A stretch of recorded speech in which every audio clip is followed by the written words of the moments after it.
Bueno, son las 5 de la tarde con 31 minutos y es el momento donde vamos a entablar una conversación un poquito más amplia, donde vamos a exponer nuestras dudas, nuestras consultas, porque en la sobremesa de hoy queremos aprender cómo los hijos aprenden a gestionar sus emociones casi que siempre a través de los padres. Ajá.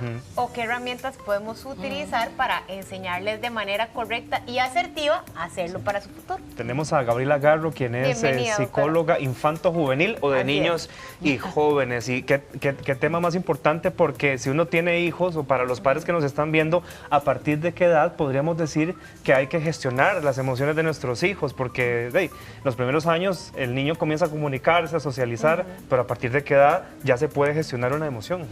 Bueno, buenas tardes, muchísimas gracias por el doctora. espacio.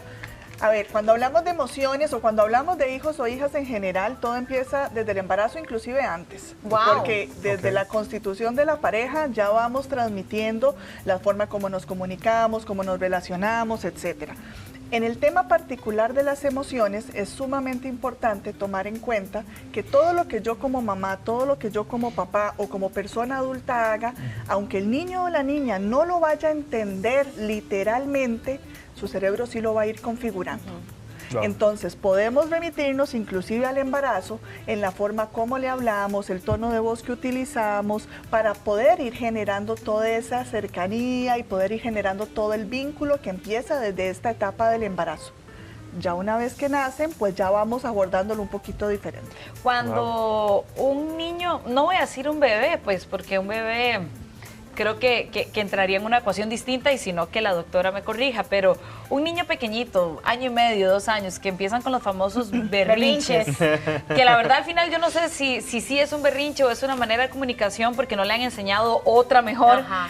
Pero el clásico ejemplo en el que estás en el supermercado o en una tienda de juguetes y el niño te exige, bueno, primero pide, luego ruega, y en algunos casos se exige obtener algo específico y que se tiran y gritan, y ¿verdad? Y el papá lo pasa muy mal o la mamá. ¿Eso es una mala gestión de una emoción o es solo una manera de expresarse? Depende de la edad. Cuando hablamos de niños y niñas antes de los 4 años, pensemos que su cerebro está como un colador que tiene los huecos muy grandes, y que conforme van madurando esos huecos se van a ir haciendo cada vez más pequeños para poder filtrar mejor lo que sienten, cómo lo actúan. Antes de los 4 años eso no sucede. Los chicos sienten y actúan. Son como más crudos sus emociones. En automático, digamos. En automático, son directos, siente y actúa. Entonces, esos mal llamados berrinches, lo que son es una inmadurez del cerebro que no sabe cómo gestionar. El tema es que los berrinches se denominan así porque es algo que una persona, niño o niña, hace y que a los adultos no nos parece. Entonces, yo le quito valor, ¿verdad?, de que eso no está bien. Pero lo que están haciendo es expresar desde las posibilidades que su cerebro tiene.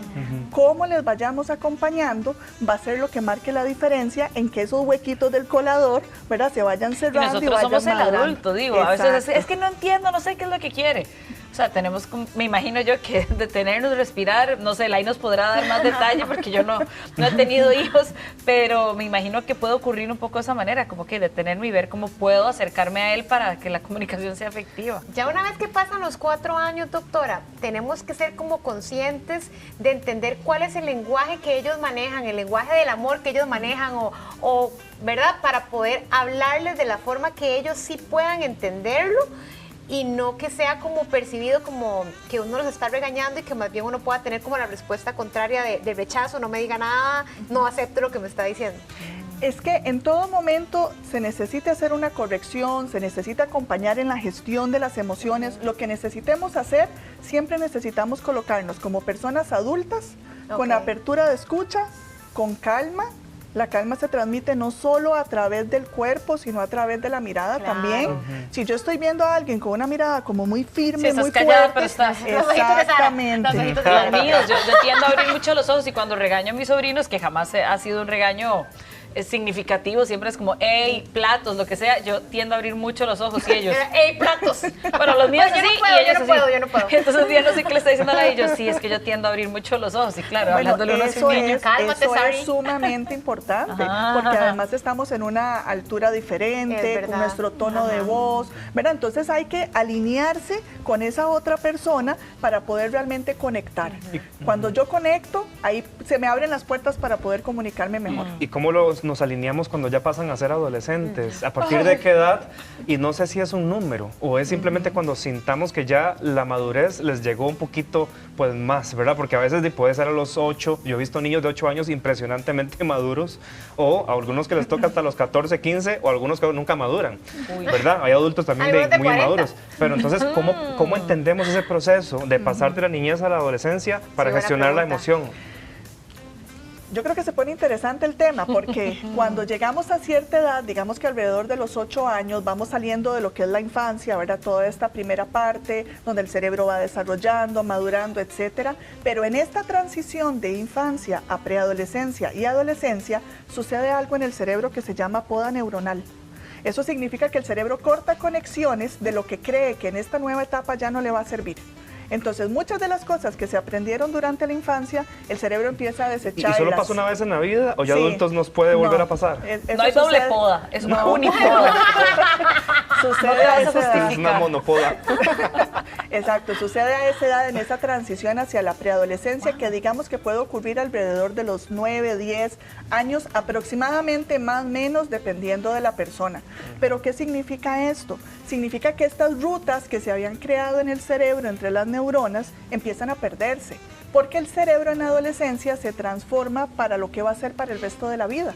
Entonces piensa que ya esto que aprendió en la infancia no sirve, y realmente sirve mucho, solamente que hay que transformarse y ajustarse a lo que va a necesitar sí, de que lo va en a la dejar, adolescencia y en la adultez. De que lo va a dejar, lo va a dejar. Exacto. Es como nosotros como padres saber que eso va a suceder y cómo manejo lo nuevo.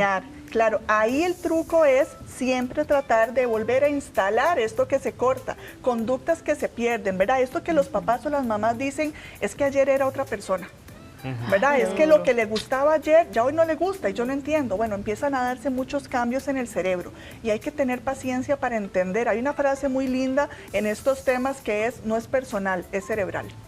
¿Verdad? Cuando trabajamos con preadolescentes y adolescentes. Un día mi novio me dijo eso, no es personal, y yo, ¿sos mi novio? O sea, digamos, entonces, ¿con quién es?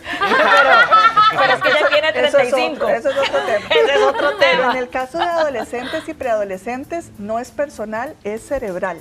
¿Verdad? Es el cerebro. ¿En todos los que está casos, actuando. doctora? ¿O hay No, en todos los casos, porque pueden haber de fondo algunos otros hábitos o comportamientos que la familia haya ido permitiendo o abriendo espacio para que se den, pero adentro el cerebro está pasando por el mismo proceso. Entonces, digamos que lo que hay es un poquito más de picante en algunas situaciones, pero todos y todas van pasando por el mismo proceso, no a la misma edad, pero sí se pasa por el mismo proceso.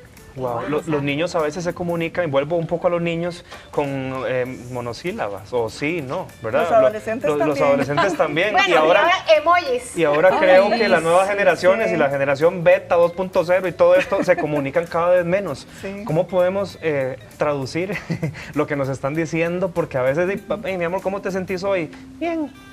Mal, pero les cuesta mucho comunicarse porque son sus capacidades, ¿verdad? Claro. Pero cómo sacarles amorosamente con cuchara la información para poder. Sí, la información también, necesaria para una sana comunicación. Sí, exacto. Si hacemos ese tipo de preguntas, esperamos ese tipo de respuestas, ¿verdad? Si yo te pregunto, ¿tenés hambre? Me decís sí o no. Pero si yo te pregunto, ¿qué tenés ganas de comer? No sé. Tu respuesta necesita ser más amplia, ¿verdad? Se te antoja algo dulce, se te antoja algo salado, o inclusive llevándolo al ejemplo de niños y niñas. ¿Cómo te fue en la escuela? Bien. Es que es sí, diferente a decir, ¿con quién jugaste hoy? ¿Con quién comiste la merienda? ¿Con quién trabajaste en clase? ¿Qué fue lo más divertido que pasó? ¿Qué fue lo que no te gustó? Ahí yo entro a que haya una comunicación más abierta. Pero para que haya una comunicación más abierta, tiene que haber conexión y tiene que haber confianza y tiene que haber un sentido de respeto. Si no, la persona no se va a comunicar. Entonces los padres tienen que gestionarse bien ellos mismos primero. Absoluta. Por eso decía al inicio que empezaba desde antes del nacimiento, ¿verdad? Empieza desde cómo yo como adulta he gestionado las emociones en mi vida, porque eso es lo que voy a transmitir. A menos que sea muy consciente, lo trabaje, lo cambie para poder transmitir otra cosa a mis hijos Doctora, o hijas. ¿y puede pasar que tal vez este adolescente vaya creciendo y sienta que sus padres nunca lo escucharon, cuando en realidad los padres trataban de, y él simplemente respondía, sí, no, bien, tal vez? Sucede y sucede muy frecuentemente. En el tema con adolescentes, digamos que ellos están en otra órbita, ¿verdad? En el mismo universo. ¿Cómo se llama? De radio. Como en otra sintonía, esa otra frecuencia, exactamente. Y muchas veces las personas adultas tratan de que los adolescentes vuelvan a su frecuencia, pero más bien nos corresponde a los adultos acercarnos a esta otra frecuencia. No significa que dejamos de ser adultos, que dejamos de tener autoridad, porque eso, además de necesario, es un deber parental legalmente asignado. Y es absolutamente imprescindible que lo tengan. Pero necesitamos entrar en esa otra frecuencia. Si yo entro en la frecuencia de un adolescente desde mis intereses, quedé por fuera desde el instante uno. Es que hay mucha gente mucho adulto que he escuchado que dice, ¿quién entiende a los jóvenes de ahora? ¿Quién entiende a los adolescentes? Pero es que en realidad no entran en la frecuencia tampoco, no se esfuerzan. Entonces que me entiendan a mí. También cómo fuimos.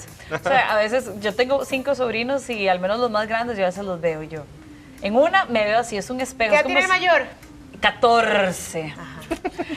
Que lo que más me duele en el caso de mis sobrinos, pero que yo creo que es una lucha perdida, es que no sé si es un aislamiento provocado por esto o si es un aislamiento típico de la adolescencia. ¿A qué me refiero? Cuando mi sobrino estaba más pequeño, iría para 13 años, no tenía celular. Cuando entra al colegio se lo daban pues para la comunicación y el motivo que hayan elegido, que yo estoy en desacuerdo, pero no es mi hijo, entonces no me estreso demasiado.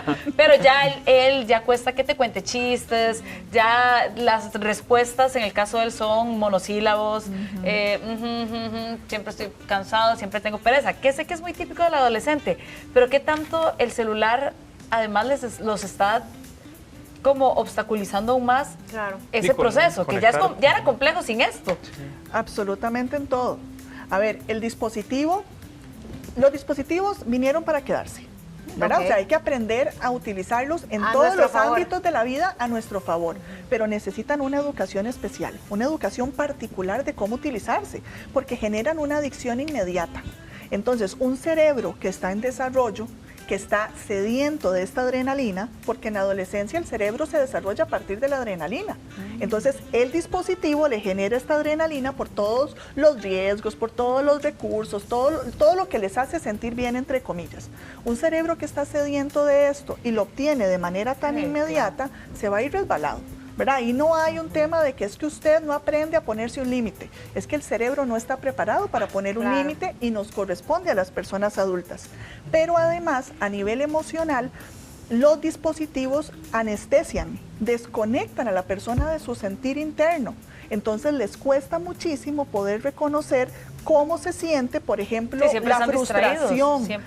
Claro, los bloquea completamente. Entonces no reconocen cómo se siente la frustración hasta que la frustración se sale por sí sola. Los papás algunos piensan, creo que piensan que cuando ya el chico salga del colegio, va a entrar a la U, cuando ya sea adulto, este mal manejo del celular lo van a controlar porque ya son adultos. Podría ser una secuela que si lo empiezan a usar a los 11, 12 años en adelante, sea sumamente dañino incluso en su etapa adulta, que haya un subdesarrollo en algo.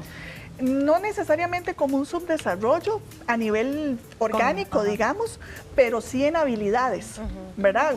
Veamos, por ejemplo, toda la afectación en habilidades sociales, en la interacción, en las relaciones interpersonales que se ven a partir del uso de los dispositivos, inclusive a partir de la pandemia, cuando estuvimos en aislamiento, ¿verdad? Los chicos y chicas adolescentes empezaron a enfrentar muchas dificultades en la socialización. Lo que sí puede suceder es que esta persona empiece a desarrollar conductas adictivas adictivas tal cual sea alcohol o cualquier otra droga. De hecho, ya hay países donde hay centros de entrenamiento por adicción a dispositivos, porque el cerebro no discrimina si el estímulo de más que estoy recibiendo es por cocaína o es por un teléfono. Wow. Simplemente se llenan esas casillas, digámoslo de alguna manera, y entonces la persona empieza a tener comportamientos adictivos. Claro, pero quitárselo puede entrar como en un síndrome de abstinencia automáticamente. Completamente. Hay gente que entra a una terapia psicológica en la etapa adulta. Hay quienes tuvimos ya la oportunidad de ir a terapia ya de estando grandes. Y lastimosamente hay padres que no creen en estos procesos porque además creen que crían excelente y que son excelentes. Entonces, ¿cómo voy a estar mandando yo a un psicólogo a este chamaco? Yo creo que el que cría más extraño es el que menos cree. Exacto. Entonces, ¿cómo poder romper con eso? Porque realmente, bueno, ¿a partir de qué edad se puede ir a o llevar a mi hijo, a mi hija a un psicoterapeuta, un psicólogo? Hay colegas que trabajan desde, inclusive, a ver, en el hospital de niños hay colegas que trabajan desde que el bebé está recién nacido.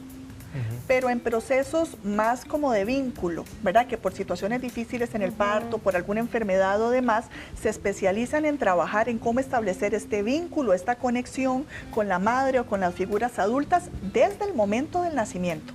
Pero ya propiamente en consulta, en un espacio diferente y demás, hay colegas que trabajan a partir de los 2 años con los chiquitillos. Ay, chiquitines. Sí, con los chiquititos. Bueno, que bueno, en realidad da como pesar, pero en realidad qué dicha que mejor hay. para ese niño. Claro, pero a esas edades, aunque el chico o la chica pueda necesitar apoyo en algo específico, pues el trabajo es mucho también con los padres, ¿verdad? Que son los que necesitan hacer los cambios en casa para que las cosas vayan funcionando. Claro. Ay, ¡Qué doctora, temazo! sí, me encanta. Ojalá podamos desarrollar un tema similar pronto porque creo que para nuestros televidentes, que una gran mayoría son padres, y no importa la edad que tengan los hijos, creo que estas herramientas les ayudan para cambiar hábitos que puedan tener o costumbres, e igual con sus hijos. ¿Dónde la pueden contactar si quisieran una cita? Pueden encontrar en redes sociales como Crianza Adolescente o si no también al 8413-1977. Muchísimas gracias, doctora. Gracias a ustedes. Que tengan feliz fin de semana.